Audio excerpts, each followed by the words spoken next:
Halo semuanya, perkenalkan saya Iwan Wahyudizai dari kelas 11 MIPA 2 SMA Negeri 1 Tuhemberua.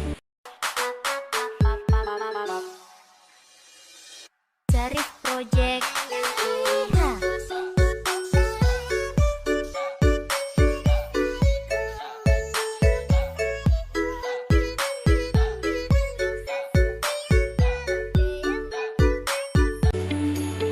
Baik, pada kesempatan kali ini saya akan membantu menjelaskan tentang materi biologi yaitu sistem koordinasi. Tapi sebelum masuk ke dalam materi, saya ingin menanyakan kepada teman-teman sekalian, apakah teman-teman pernah merasakan perasaan tenang ataupun senang ketika mendengarkan musik?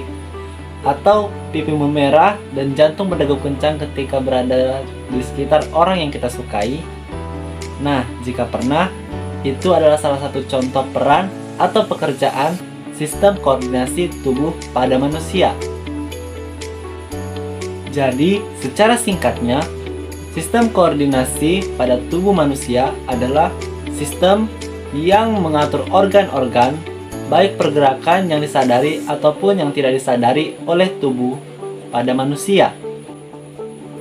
Seperti pada contoh tadi, ketika kita mendengarkan musik, telinga kita sebagai alat indera pendengar itu mendapatkan impuls atau rangsangan, dan rangsangan yang diterima itu akan disalurkan ke otak melalui sistem saraf, sehingga memicu hormon-hormon tertentu dan membuat perasaan bahagia ataupun tenang tersebut ketika kita mendengarkan musik tadi. Nah, apa fungsi dari sistem koordinasi pada tubuh manusia? Fungsi dari sistem koordinasi pada tubuh manusia adalah untuk memerintah organ yang dapat bekerja sama untuk mendukung agar tubuh berfungsi dan bekerja dengan baik. Baik, sekarang kita masuk pada sistem koordinasi pada tubuh manusia itu terdiri dari apa saja? Yang pertama ada sistem saraf, yang kedua ada sistem hormon atau endokrin, dan yang ketiga ada sistem indera. Baik, saya akan menjelaskan satu persatu dari materi atau bagian-bagian dari sistem koordinasi yang telah saya sebutkan tadi. Kita mulai dari sistem saraf. Apa itu sistem saraf? Sistem saraf adalah salah satu dari sistem koordinasi yang mengatur aktivitas tubuh dengan rangsangan listrik cepat. Sistem saraf berfungsi untuk merasakan perubahan-perubahan dari dalam maupun di luar tubuh, lalu menginterpretasikannya serta merespon perubahan-perubahan tersebut dalam bentuk sekresi dan kontraksi otot. Sistem saraf yang kompleks hanya terdiri oleh dua jenis sel, yaitu neuron dan neuroglia. Nah, sel neuron dapat kita lihat pada gambar di samping ini dengan jelas tertera terdiri dari dendrit, badan sel, nukleus, akson, dan sinapsis untuk sebagai celah atau penghubung antara neuron dengan neuron lainnya. Lalu perjalanan impuls di sel saraf yaitu masuk melalui dendrit, lalu ke badan sel dan diteruskan ke akson, dan akson mengalirkan impuls tersebut ke neuron-neuron lain sehingga disalurkan ke otak oleh neuron tersebut. Secara fungsional, saraf terdiri menjadi 3 macam, yaitu saraf sensorik adalah saraf yang membawa rangsangan dari reseptor ke saraf pusat, contohnya seperti mata, kulit, dan sebagainya. kedua ada saraf motorik, yaitu saraf yang membawa rangsangan dari saraf pusat ke efektor, contohnya ke otot dan kelenjar. Yang ketiga ada saraf konektor. Saraf konektor adalah saraf yang menghubungkan antara saraf sensorik dan saraf motorik. Sistem saraf terbagi menjadi dua jenis sistem, yaitu sistem saraf pusat yang terdiri dari otak dan sumsum tulang belakang, dan sistem saraf tepi yang terdiri dari sistem saraf kranial dan saraf tulang belakang. Kita masuk ke dalam sistem saraf pusat, yaitu otak. Otak merupakan pusat pengendali sistem saraf. Otak terbagi menjadi otak besar, otak tengah, otak kecil, dan otak depan. Otak besar adalah pusat dari penglihatan, pendengaran, gerak, kemauan, dan kecerdasan. Pada otak besar terbagi menjadi dua bagian, dan tiap bagiannya terdapat 4 lobus di dalamnya. Dan lobus-lobus tersebut antara lain adalah lobus frontalis, adalah yang mengendalikan aktivitas mental dan gerakan otot. Lobus occipitalis sebagai pusat penglihatan, lobus temporalis yang berhubungan dengan pusat pendengaran, lobus parietalis sebagai pusat pengaturan kulit dan otot yang menerima rangsangan, contohnya merasakan panas, dingin, dan tekanan. Selanjutnya otak tengah.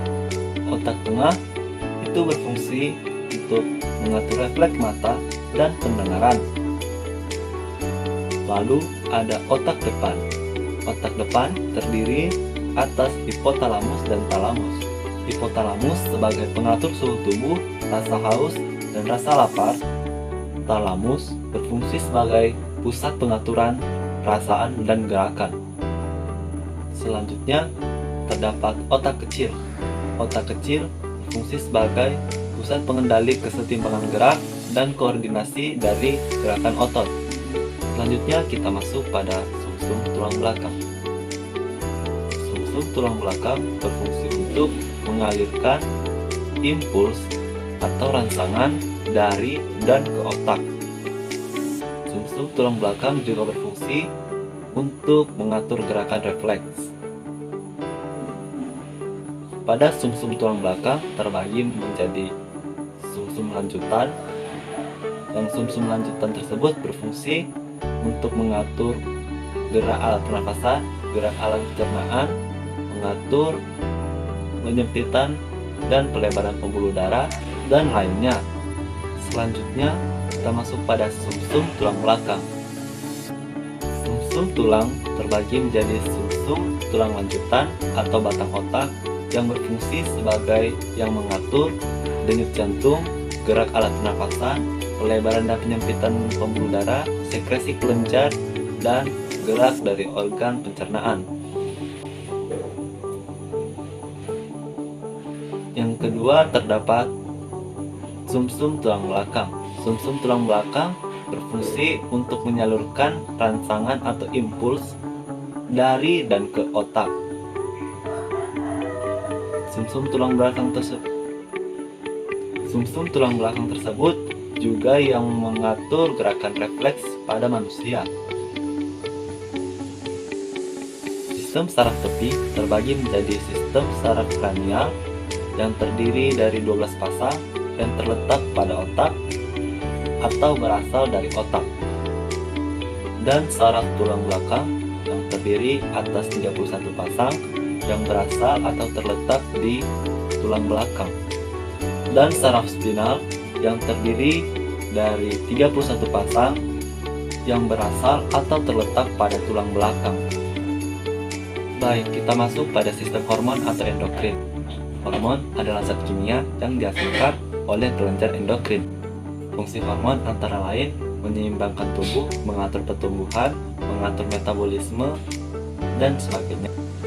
Pada sistem hormon atau sistem endokrin, terdapat beberapa kelenjar yang menghasilkan hormon-hormon. Kelenjar-kelenjar tersebut antara lain: yang pertama, kelenjar hipofisis. Kelenjar hipofisis terletak pada dasar otak besar. Kelenjar hipofisis merupakan pusat dari kelenjar-kelenjar lainnya karena kelenjar hipofisis berpengaruh pada kelenjar-kelenjar lainnya.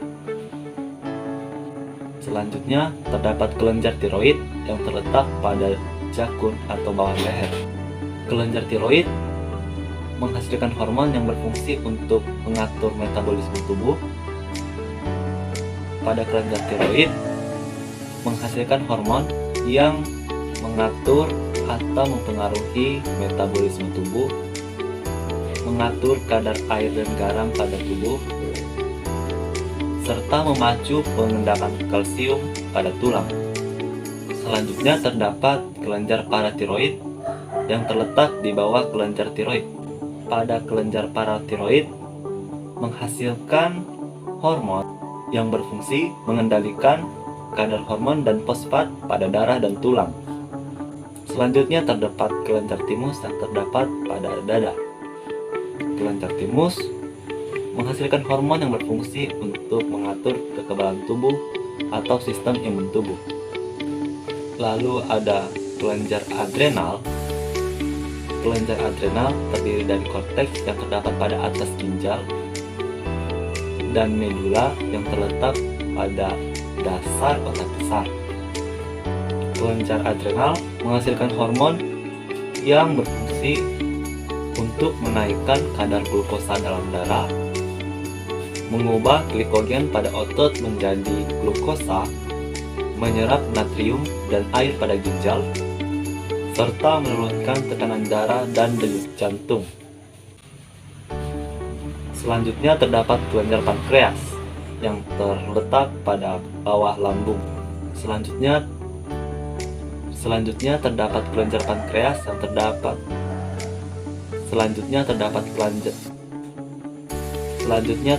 kelenjar pankreas yang berada di bawah lambung. Kelenjar pankreas menghasilkan hormon yang berfungsi untuk mengubah glikosa menjadi glikogen dan mengubah glikogen menjadi glukosa. Yang terakhir terdapat kelenjar kelamin. Kelenjar kelamin memiliki fungsi yang berbeda. Kelenjar kelamin menghasilkan hormon yang berbeda antara laki-laki dan perempuan. Pada perempuan, kelenjar kelamin menghasilkan hormon yang berfungsi untuk menentukan ciri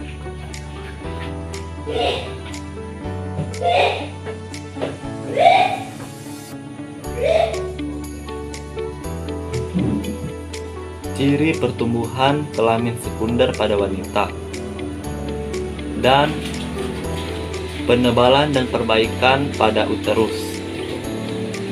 Sedangkan pada pria, kelenjar kelamin menghasilkan